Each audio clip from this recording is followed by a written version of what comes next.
Hello, world. It is Tuesday, December 5th, and looking out the window at Defiance, it's kind of an overcast day, and I think it's going to be kind of a wintry mix. Some rain, some snow, highs in the mid to upper 30s, something like that. So, um, another dreary December day in the Midwest in 2023. The devotion for today is entitled Rich Blessings by Anne Cansfield. And Anne based the devotion upon Psalm 21, verses 2 through 4, New Revised Standard Version. You have given him his heart's desire, and have not withheld the request of his lips. For you meet with him with rich blessings. You set a crown of fine gold on his head. He asked you for life. You gave it to him. And then Anne writes, Medal Day is a high holy day in New York Fire Department.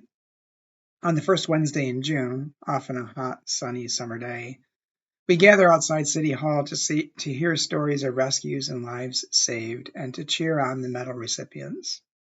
I like to think of it as a day of answered prayers and real-life miracles. I was en route to Medal Day in my chaplain's uniform, about to walk into the 42nd Street subway. Now let me say, if you're looking for those weird, gritty, deeply authentic New York City interactions, I highly recommend any of the Times Square subway stations while dressed in a clerical collar and a fire department uniform. A man walked up to me attempting to say something. He looked like he had seen better days. When he spoke, I had no idea what he was saying.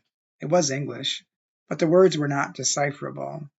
He pointed to my jacket and said what I guessed was, "You work for the fire department." After several tries, I figured out he was saying, "I worked at the World Trade Center." Finally, he looked me right in the eyes and said, "Give me a blessing." Friends, this guy really needed a prayer.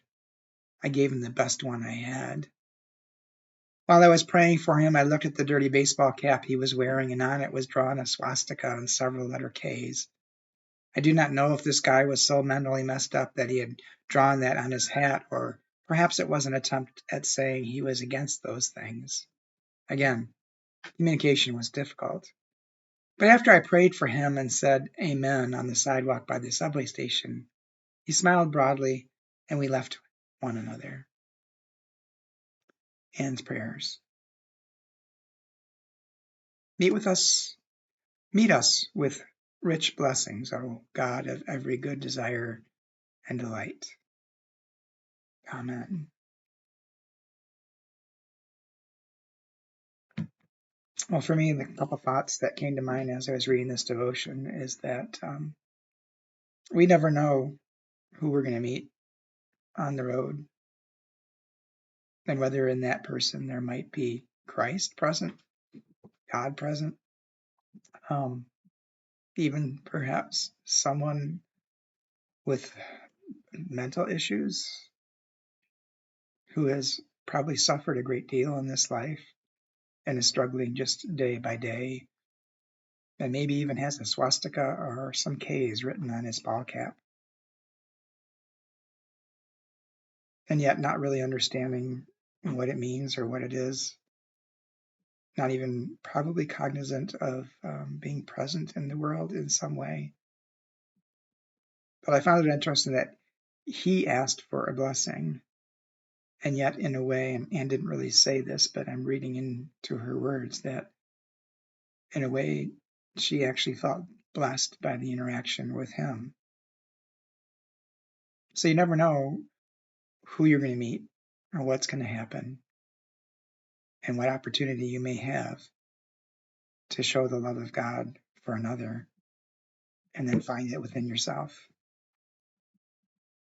Hope you have a good day and hope to talk to you soon.